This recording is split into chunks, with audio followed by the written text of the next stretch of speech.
When non-resident Indians have any assets in India, it is important for them to understand as to how the transmission or the succession of these assets is going to happen.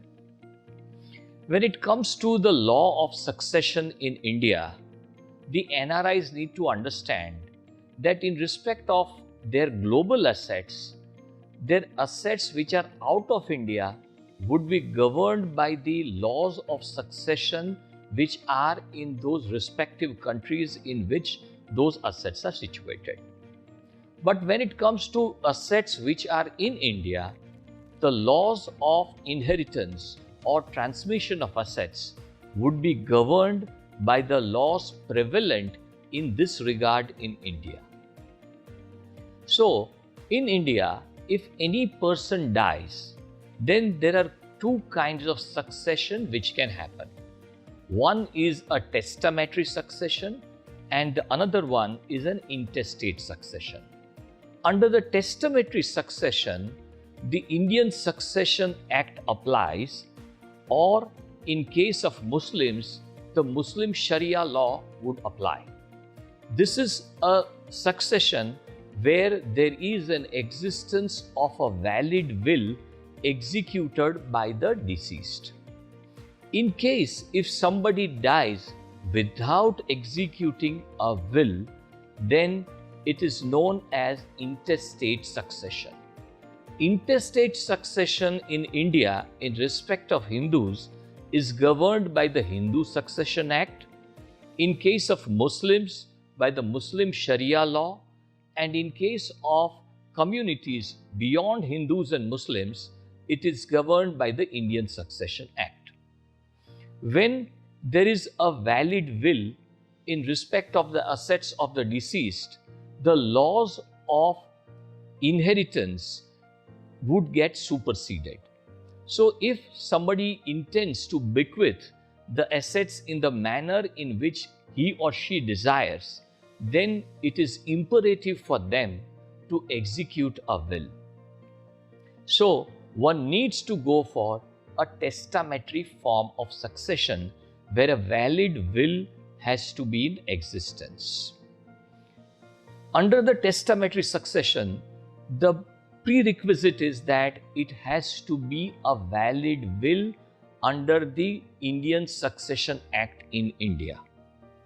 Now, a global will which satisfies the condition of a valid will as far as India is concerned is as valid in India as it would be valid globally.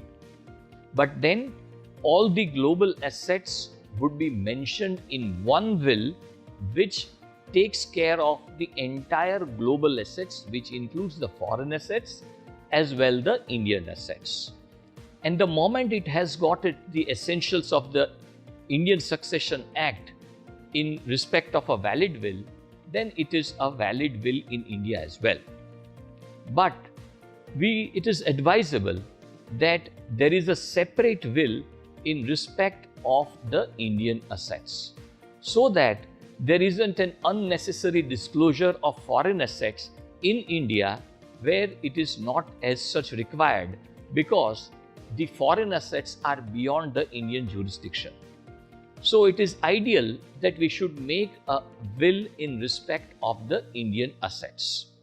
Now, a will can be in respect of all the Indian assets, or it could be a will in respect of certain specific assets which somebody would like to bequeath under a particular will.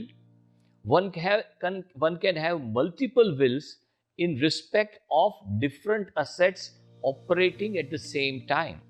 There could be a specific will for movable assets, a specific will for immovable assets, specific will for a certain type of movable and as well the immovable assets.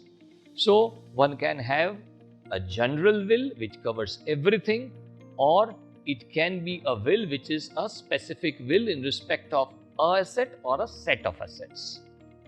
Now, let us understand as to what are the essentials of a valid will. In India, if one wants to prepare a valid will, then it has to be in writing. There has to be a proper identification of the person who is executing the will, details of the assets which are bequeathed under the will, names and the details of the beneficiaries under the will, the signature of the person who is executing the will, signature of 2 adult witnesses, and it is always advisable that we execute the will in English. Unless maybe if the testator doesn't know English, then we can prefer some other language. But it is advisable that the will is in English, so it becomes comprehensible across borders. Now, one can take care of the validity of the will by different means, by getting it registered with the registrar in India, or maybe signing before the notary public. A will, even not signed before the notary public or not registered anywhere, is as valid as any other will. But in order to set to rest any doubts which might be created at a later date by anybody, it is advisable that if the will is notarized, at least then those doubts would be at rest. In an extreme situation where there are chances that a will could be challenged, the will can be even registered in India. Now, if somebody is not intending to travel to India or is not in a capacity to travel to India, then the will can be executed outside of India and it can be signed before 2 witnesses. Ideally, if the will is signed before a notary public outside India, then it would be, as I said, lay to rest any doubts which might be created on the validity of the will.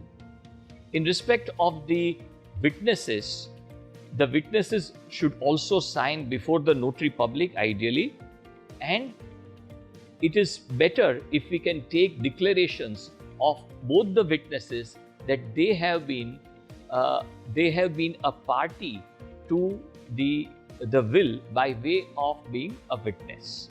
So that confirmation is required at the time when a probate is issued by the Indian court. One should take into consideration these aspects of succession planning so that whatever are the assets in India, they are bequeathed in a seamless, orderly manner. And as I said earlier, and I repeat, this planning can well be done when the person, the non-resident Indian, is outside of India and he is not visiting or not planning to visit in India.